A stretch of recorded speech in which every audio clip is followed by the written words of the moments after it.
much in the air. Need so much in the air. I've been tryna,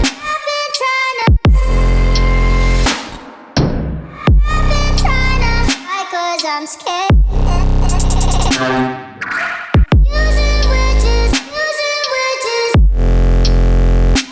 'cause it doesn't mean so much in the air.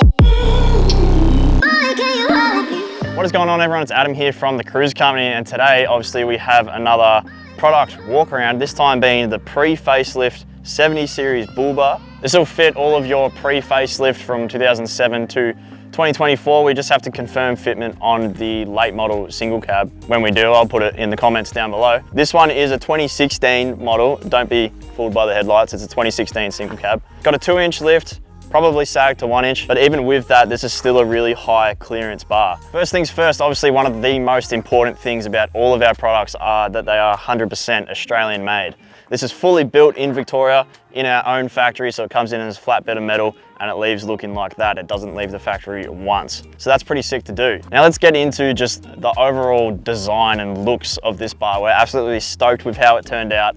Again, it follows the same sort of design features as the rest of our bull bars. It's really that classic look with a little modern twist, I suppose, is a way you could put on it. It's a traditional style bar, so it is made to work well on the car, it's made to be strong, and it's made to look really good. In saying all that, this is our first prototype bar, so there is a couple of very small changes I just want to mention. The hoop angle is just slightly back, so it's just gonna be slightly forward with the production model. And when I say slightly forward, I mean straight up and down, because right now it's got a slight kick back.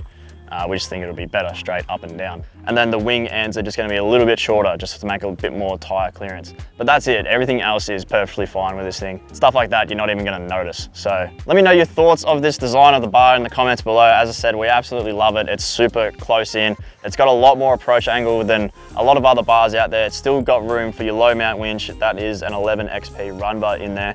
And something you may be noticing that's slightly different compared to the other ones we've released is we've got triple spotties up the front.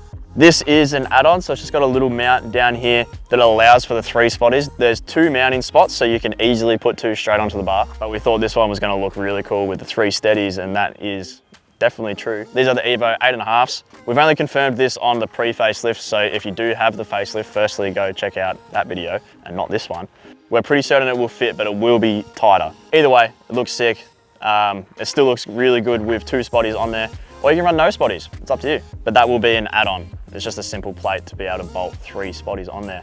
All right, I just want to touch on the materials of this bar. Now, if you didn't know, we make some really awesome rear bars for all the wagons, obviously not the 79 because this is a single cab, but we've been building really high quality rear bars for a long time now. And we build them out of full 5mm steel and then 10mm mounting plates. And we followed that exact same formula with the bull bars. Every bit of flat steel that you're looking at here is 5mm steel, and then the mounting plates, which are also these eyelets down here, that's 10mm steel. You really can't get any stronger than that. We go with the 5mm because it allows a lot more strength just on the material itself. So that means that the design can be slimmer and there's less sort of workarounds that you have to do because just the material fundamentally is stronger than something like 3mm. Now, as always, in saying all that, everyone starts to think, well, the weight of this bar is going to be through the roof. And that just simply isn't the case because we don't need to have all this additional bracing or basically extra material to make up the 5mm. So this bar comes in at just a touch under 60 kilograms, which is on par for a full steel bull bar. It's not necessarily lighter than the rest, but it's definitely not heavier than the rest. Something else that is really important and that we're really happy to be doing is this hoop section. So this is a full 1-piece hoop. There's no welds going on in here. It gets bent from 1 bit of straight tube and then it gets welded into the bar down here on either side.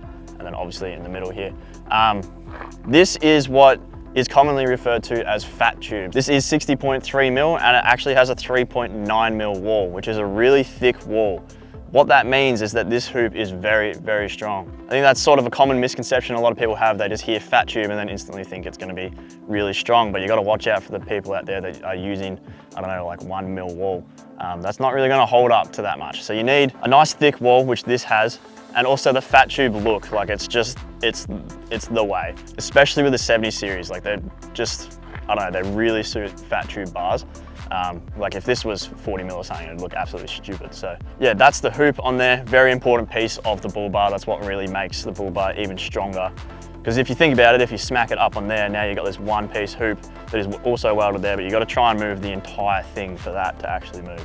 So basically it links this to the other side, which is great. Just because I was looking at it then, I'm going to mention, because you can't really see it, there is a gap in the bull bar down there. So when you don't have a whole bunch of spotties in the way, you can reach in there and get to your free spool very easily. Obviously that's the consequence when you fill it up with lights, but with 2 spotties, there's heaps of room to be able to get your hand in there. So then obviously just below it here is the winch cradle section, which is arguably one of the most important parts of any bull bar, because that's probably the main reason you're putting bull bar on your car in the first place. So this one, as I mentioned before, it's running the Runva 11 XP. There's plenty of room to the side, and there's a bit more room in depth wise. Basically, the location of the winch is extremely important. You can't be putting your winch up here, because now you're not pulling from the strongest point of the bar. The strongest point of the bar is in line with the chassis rails, because that's actually where it's mounted.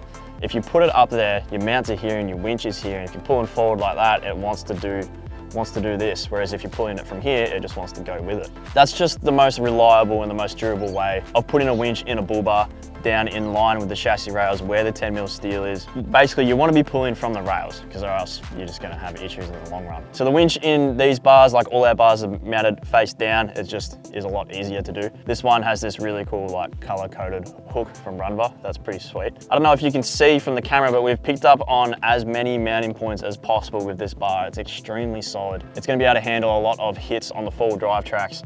You're going to have absolutely no issues. This bar is incredibly strong. There's no movement. That's something with the spotties. There's no movement on the bar where the spotties are. There's no flex in the bar, which is what you want really. Something a lot of people may not be aware of is if you have a hoop on your bar, no matter where the hoop is, if it's anywhere in this section, you need to have an indicator in the face of your bar, because technically the hoop is blocking the indicator, even though you can clearly see that one. But for legal reasons, you do need this. This is an ADR approved indicator. We went with the clear style because it just looks a lot better. It is an orange light, but it just looks nicer being clear rather than orange. Then over here, we have our little accessory lights. These are the road vision lights. That's what they come with. You can put any light in there that you want. I suggest you just leave it with them because they are very good lights. So this customer is just running GME aerials. These are, how big are these? Probably 4 foot? I'm not sure. He's running 2 of them. There's 2 aerial tabs, one on each side, and each tab has 2 spots. So there's technically 4 aerial mounting spots. They're super solid, so they're a little laser cut and folded part that wraps around the bar itself and then fully welded on. And again, that being 5mm steel, it just naturally is stronger than 3mm. 3mm can be flimsy when you've got overhang like that. The 5mm is not going to budge at all. So these are stupidly strong, just like, I mean, the whole bar. The whole bar is designed to be strong. There isn't really a weak point. Now getting onto powder coat, we do all powder coat in-house, just like everything else with this bar. We're very proud of our powder coat. It's come a long way. We've built our own oven. There's a lot of research and development that's gone into the powder coating itself. It's not a simple process. It's not like paint. It works differently to paint. This is our standard satin black. I think it looks really good. Satin black honestly is one of my favorite colors. You can get it color coded. We're thinking about it with this car, but it just has so many black accents on it. I think color coded would almost be an eyesore rather than suit it. So the black really works. This is a very durable powder coat. We use the best brand out there. We really can't get any better than this. And that's really how we get such a good looking finish. Like you can't really look at it and straight away tell it's powder coat, which is what you want. Powder coat has come a long way. Obviously it's not exactly the same as paint, but it is going to be a lot more durable than paint. Now if you made it through to this part of the video, I'm hoping that you're probably thinking that is an awesome looking bar, I really want it, but is it airbag approved? And yes, this is fully airbag compliant. So there's no stresses there when it comes to all your insurance and things like that. The price of this bar is found on the website. It's on par with everything else in the industry. Honestly, once you add everything up, it's probably slightly cheaper. But also remember, this is Australian manufacturing. This is not an imported product. So let us know if you have any questions in the comments below. You can order this on the website, or you can get in contact with the team and we can sort it all out for you. But yeah, that's pretty much it. Thank you all for watching, and I'll see you in the next one.